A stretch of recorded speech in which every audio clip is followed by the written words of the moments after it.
Hello, everybody. It's the old bear from the old bear's den of Bigfoot, and today I come out to go deer hunting, and it's raining. Well, oh well. How about we give you all a story today? Uh, this one is a little bit different.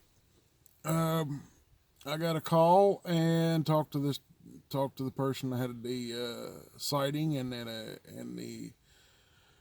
uh, the experience with this Bigfoot. It's kind of strange. It's kind of weird, actually. Um, this one comes to you out of where was this story? Out of Louisiana. Uh, I know y'all have heard of the Honey Island Swamp Monster. Uh, this area that he was in is right there beside the Honey Island Swamp, and he went in there to do some bow hunting. He hunts on the ground. He don't get in tree stands. The man is well experienced at bow hunting. He hunts everything in Louisiana with a stick and a string. Uh, so, I mean, he's a well experienced hunter. He's never ever seen one of these things. He's 40 some years old and he's been hunting for 30 years. So, he's never heard one, never seen one, and he's hunted that area quite a few years. So anyway, what happened was he was walking along, following a trail through the woods, and came up to a little clearing. It's about 20 yards wide. He said, "There's a lot of tall grass in it, sawgrass and stuff like that. They have that down in Louisiana." And he saw something in there that looked like a wild boar or wild pig. So he raised his bow up and he was waiting to be able for this thing to come out of that patch of sawgrass. And he stood there and he said he watched it maybe a minute, 45 seconds to maybe in a minute. And then it kind of stopped moving around like it was doing something, rooting around or something. And it stood up. It wasn't a pig. When it was rooting around there, doing whatever it was doing, it was, making some grunting noises, and that's why he thought it was a hog.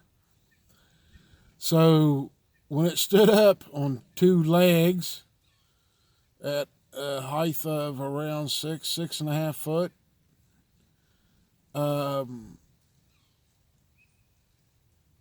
his mind was telling him drop the bow and run like crazy away from this thing. But his body wasn't letting him do it. The thing turned around and looked at him. Dude, the weirdest thing he's ever said he's ever seen. It waved at him like a homecoming queen waves as she's in the parade for the homecoming. The little back and forth wave. And then it turned, walked across to the little opening, went into the woods, and when it finally disappeared, he said, I was still standing there frozen in place. My mind is screaming at me, run, you idiot, run. And his legs just ain't listening. After about 10 seconds or so, he turned and started back towards his truck. He was going out of there. He was leaving and took off running. Well, he ran for quite a long distance. He's probably a mile and a half in. He said he took a couple of breaks to catch his breath, but every time he'd take off again, he'd just take off at a fast jog or a run. And that's what he was doing. About a half a mile from his truck to a quarter of a mile from his truck, he had taken a break. He said it was probably between a half and a quarter. He stopped to catch his breath again and stood there and was bent over catching trying to breathe. And he heard something growl at him from the woods. He never saw it, but that was enough to scare him. And he said when he took off again, he took off at a fast walk this time.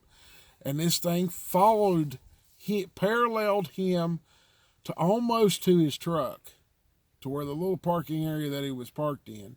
It's just a little place off the road that they had put, gravel and stuff, and people parked there and went into the swamp and that area right there and hunted. And that day he was the only one there. Why, I don't know, but I have a suspicion, as you probably do too. Anyway, he was trying to get back to his truck, and when he got to where he could see his truck, this thing stopped paralleling him. And he picked up his pace, got over to his truck, dropped the tailgate, put his bow in, just threw it in the back seat. He went back up to the back seat, put his bow in, took all of his hunting clothes off, his coat, and left his camo pants on, had a coat on. He took it off, threw it in the back seat, went back to the back of the truck, shut the tailgate because his bow case was back there. He just didn't put the bow in the case. He was just trying to get out of there. Besides, he had to get his keys. They were hidden there on the back of the truck, in the bed of the truck, and his pickup keys were there. Now, his pickup, you have to put a key in the ignition. It's not like some of the new vehicles where you just get in, put your foot on the brake, and push the button and it starts. It's a nice, it's a newer model pickup. It's 2019 or 2020 model. And, I'm not going to give the brand because then that's brand recognition and you get into a big legal issue. Anyway, it's just a pickup. Four-wheel drive pickup. Well, he went back up there, got in the pickup, put the key in the ignition, and turned the key, and it wouldn't start. Wouldn't do anything. It wouldn't click, wouldn't do nothing. He didn't leave anything on. There was nothing on when he put his key in the ignition. Now, these are coded keys that he has, and you have to have the key in the ignition for the vehicle to start. And it's a new model truck. It's just a year old, close to a year old. And it wouldn't do anything. It wouldn't turn over, nothing. He says he thought he remembered putting his foot on the brake, because some of them you have to put your foot on the brake to turn the key for it to start. But this was an automatic. Why he would have to do that, I don't know. I don't do that in my pickup. Mine's a 2018, and his just 1 year newer. But it wouldn't start. He then felt his truck be nudged. From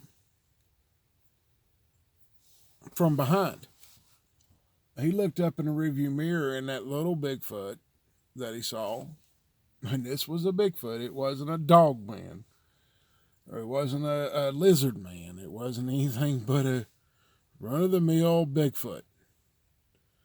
Said it was standing behind him, his truck, and pushed his truck.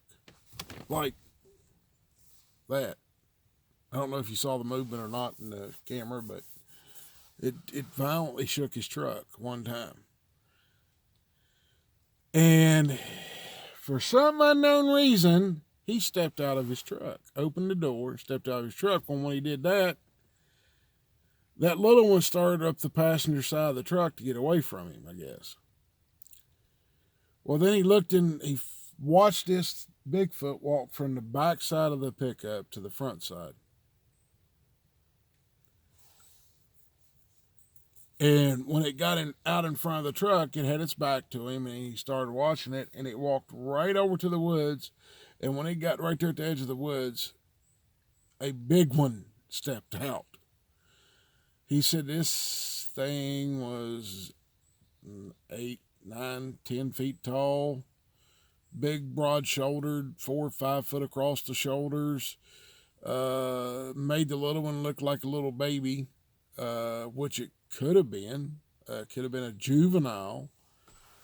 And said it was definitely both of them were males. He could see the male part and know that it was a male. They didn't have breasts, they had other part. And since he knew these were males, the big one just kind of stood there and glared at him and had a look on him like he said, a Cape buffalo has that look of like you owe it money and it's coming to collect the money. And it's not going to be pretty for you. He said that's the impression he got from the big male. Like, you need to leave my kid alone or I'm going to rip you apart. He said that's kind of what he felt by looking at the big one's face.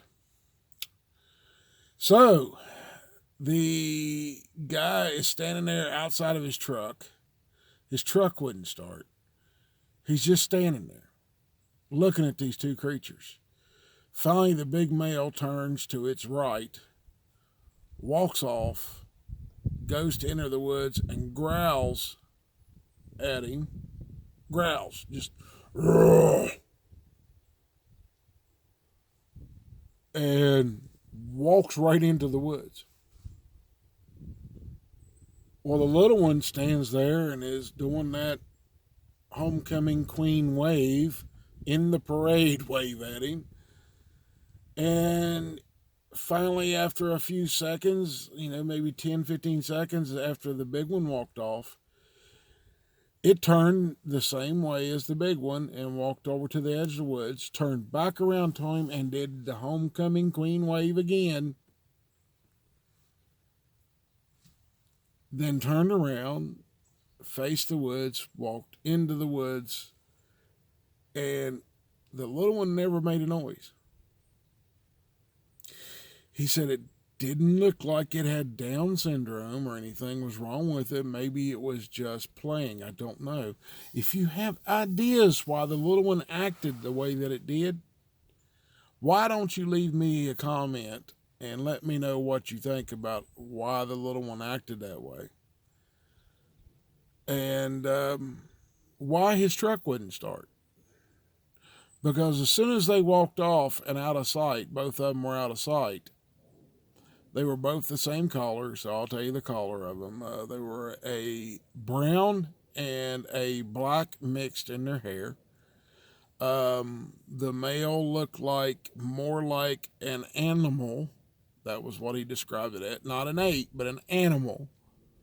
It didn't have a poofy mouth or, the little bear thing on its, where it sticks out and all that. He said it just had a flat type face. Had flared nostrils. Looked like an animal. The little one looked more human.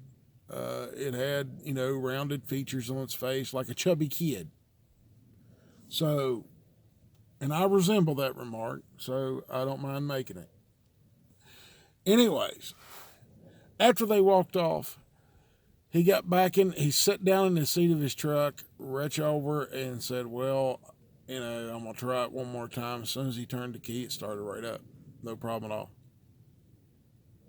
So he put his foot on the brake and it started. So let me know what you think about the little one's actions. I understand the big one's actions, but the little one puzzles me greatly. And let me know what you think about why his truck wouldn't start. So there's a couple of questions for y'all to answer. That's what I want you to do, is to have questions and to answer questions as best as y'all's knowledge. And let's see what we get.